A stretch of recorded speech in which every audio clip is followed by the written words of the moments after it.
Assalamualaikum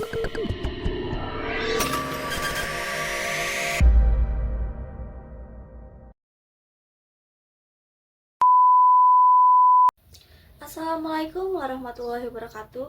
Halo semuanya, perkenalkan nama saya Hairunisa dengan nomor NPM belakang 44 dari Pradida 3 Manajemen Pemasaran Universitas Logistik dan Bisnis Internasional. Dalam video kali ini, saya akan membahas tentang distribusi di era ekonomi on demand and someday delivery sebagai mata kuliah manajemen saluran dan distribusi. Yuk kita simak!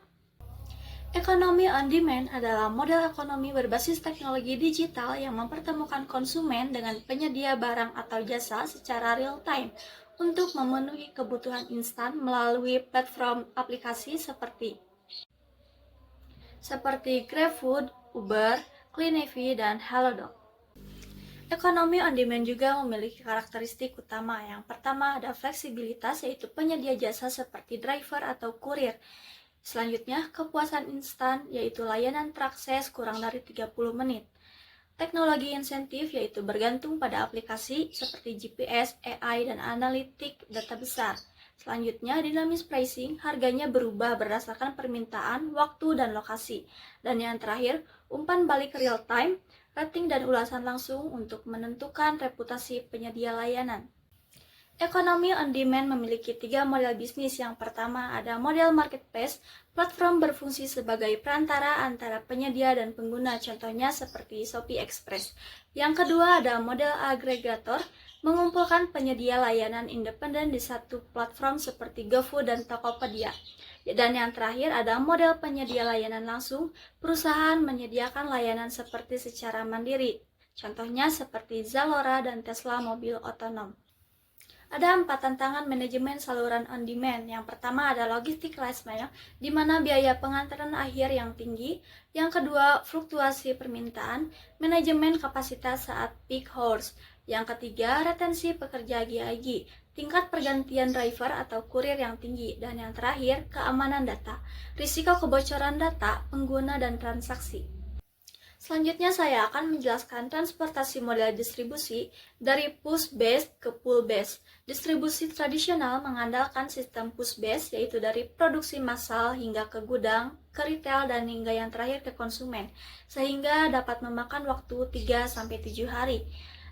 Dalam ekonomi on demand, model berubah menjadi pull-based atas permintaan real-time memicu produksi atau penyedia instan, yaitu pengirimannya kurang dari 24 jam. Sehingga ada pendorong perubahannya, yaitu dari ekspektasi konsumen dan ekonomi digital. Peran penting distribusi on demand dalam efisiensi rantai pasok dapat mengurangi biaya penyimpanan 30 hingga 40% melalui micro fulfillment center dan pemanfaatan aset menganggur. Namun, peran penting distribusi on demand dalam pengalaman konsumen, someday delivery meningkatkan konversi penjualan 5 kali untuk produk furnitur dan 2 kali untuk fashion, serta transparansi via pelacakan real time. Selanjutnya ada tantangan operasionalnya. Yang pertama itu ada kompleksitas last mile, yang kedua manajemen permintaan yang dinamis, yang ketiga keterbatasan infrastruktur, dan yang terakhir SDM dan regulasi. Selanjutnya saya akan menjelaskan someday delivery. Apa sih itu someday delivery? Layanan distribusi di mana barang yang dipesan diproses, dikemas, dan dikirim ke pelanggan pada hari yang sama dengan pemesanan, biasanya dalam jangka 2 hingga 8 jam. Someday delivery juga memiliki konsep utama. Yang pertama itu kecepatan ekstrim, yang kedua responsibilitas, yang ketiga persaingan, yang keempat kompleksitas logistik, yang kelima ada model operasional seperti hyperlocal, hubs and spokes, dan yang terakhir ada crowdsourcing. Someday delivery juga memiliki teknologi pendukung, yaitu AI dan predictive analytic untuk memprediksi permintaan, optimasi rute, dan manajemen inventaris real time. Yang kedua ada GPS dan real time tracking untuk pelacakan lokasi kurir, estimasi waktu tiba, dan penyesuaian rute dinamis. Yang ketiga ada manajemen transportasi, yang dimana untuk otomatisasi penugasan kurir, konsolidasi pengiriman, dan biaya optimal. Yang keempat, platform order management, yang dimana untuk integrasi pesanan dari multi-channel, ke sistem logistik. Dan yang terakhir ada IoT dan sensor, yaitu untuk pemantauan suhu atau kelembaban keamanan paket. Selanjutnya, infrastruktur utama yang pertama itu ada Micro Fulfillment Center, yang dimana gudang kecil di pusat kota untuk akses cepat ke pelanggan. Yang kedua ada Field Management, yang dimana armada bervariasi seperti motor, mobil, dan manajemen BBM atau peliharaan. Yang ketiga ada Urban Warehousing, yang dimana jaringan gudang strategis di area padat penduduk. Yang keempat ada Last Mile Delivery Network, yang dimana titik penyerahan atau drop points, loker pintar penyimpanan otomatis, dan tim kurir lokal. Dan yang terakhir ada data center and cloud, yang dimana pemrosesan data real time untuk koordinasi ribuan transaksi bersamaan. Selanjutnya saya akan menjelaskan last mile delivery. Apa sih itu last mile delivery? Tahap akhir dalam rantai pasokan di mana barang dipindahkan dari pusat distribusi atau gudang ke tangan pelanggan, dan segmen paling kritis dan mahal mencapai 53% total biaya logistik. Di sini juga saya akan menjelaskan crowdsourced logistik dalam last mile delivery. Apa sih itu?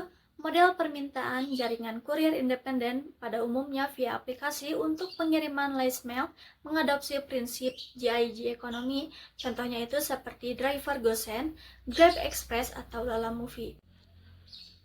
Untuk mekanisme kerjanya, yaitu pesanannya itu masuk ke perusahaan, lalu platform matching, lalu menghubungi kurir yang terdekat sehingga kurir mengambil paketnya, lalu dikirimkan ke pelanggan. Selanjutnya ada keuntungan, risiko, dan tantangan dalam last mile delivery. Keuntungan yang pertama itu menambah kapasitas kurir instan saat permintaan tinggi. Yang kedua, perusahaan hanya bayar per pengiriman. Yang ketiga, kurir lokal memahami jalan pintas sehingga waktu yang ditempuhnya lebih singkat. Yang keempat, memanfaatkan kurir di area terpencil yang menjangkau armada konvensional. Dan yang terakhir, pelanggan bisa pilih kurir berdasarkan harga atau rating. Selanjutnya ada risiko dan tantangan. Yang pertama itu ada inkonsistensi kualitas, yaitu kurir independen sulit dikontrol standar pelayanannya. Yang kedua, keamanan kiriman, yaitu risiko kehilangan atau kerusakan akibat kurangnya pelatihan. Yang ketiga, manajemen hubungan, yaitu kurir bukan hanya karyawan tetapi juga loyalitas rendah. Yang terakhir ada regulasi, status hukum mitra versus karyawan memicu kontroversi. Contohnya itu seperti tunjangan. Selanjutnya integrasi last mile di ekonomi on demand dalam teknologi pendukung, yaitu ada dynamic routing AI, geofencing, dan rating system. Namun dalam model hybrid menggabungkan armada sendiri atau in-house untuk pelanggan premium dan crowdsourcing untuk permintaan sporadis. Dalam inovasi pengiriman yaitu ada parcel lockers, contohnya itu seperti parcel box dan drone atau mobil otonom. Selanjutnya, peran e-commerce dalam distribusi someday delivery memiliki pendorong utama permintaan konsumen. Yang pertama itu ekspektasi kecepatan. 80% konsumen menginginkan pengiriman someday dan 56 generasi muda menganggapnya sebagai standar layanan. Yang kedua, dalam pengaruh terhadap keputusan belanja. 25% pembeli meninggalkan keranjang jika SDD tidak tersedia. Sementara 49% lebih memilih berbelanja online dengan opsi ini. Dan yang terakhir, quick e-commerce.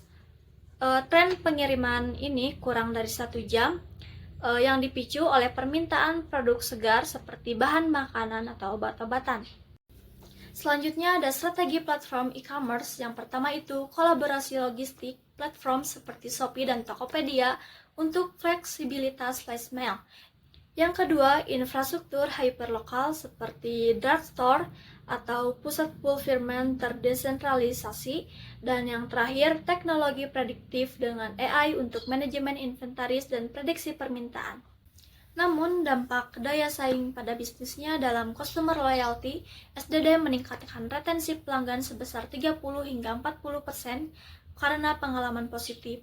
Dan yang kedua, peningkatan GMV, Festival Belanja Double Day, mencatat kenaikan transaksi 71% years over years, didorong promosi SDD. Dan yang terakhir, ekspansi pasarnya segmen milenial dan Gen Z, 63% lebih memilih toko dengan SDD menjadi target utama. Namun di sini ada tantangan implementasi saham delivery. Yang pertama itu dalam kompleksitas operasional, yaitu biayanya tinggi, manajemen inventaris, dan ketergantungan pada mitra. Namun dalam kendala geografis dan infrastruktur, yaitu dalam kepadatan perkotaan, ketimpangan distribusi, dan dampak iklim. Dan yang terakhir dalam dimensi berkelanjutan, yaitu ada jejak karbon dan solusi hijau. Dan yang terakhir ada 3 proyeksi inovasi dan strategi ke depan Someday Delivery. Yang pertama ada integrasi teknologi murkahir, yang kedua ada model bisnis berkelanjutan, dan yang terakhir ekspansi layanan inklusif. Dalam integrasi teknologi murkahir ada drone dan kendaraan otonom, AI dan IoT. Yang ketiga ada platform hybrid. Dalam model bisnis berkelanjutan itu ada 2. Yang pertama ada pricing strategi, yang kedua ada kemitraan strategi. Dan yang terakhir dalam ekspansi layanan inklusif ada logistik, perdesaan, dan parcel locker. Cukup sekian yang bisa saya sampaikan. Mohon maaf apabila ada kesalahan. Wassalamualaikum warahmatullahi wabarakatuh.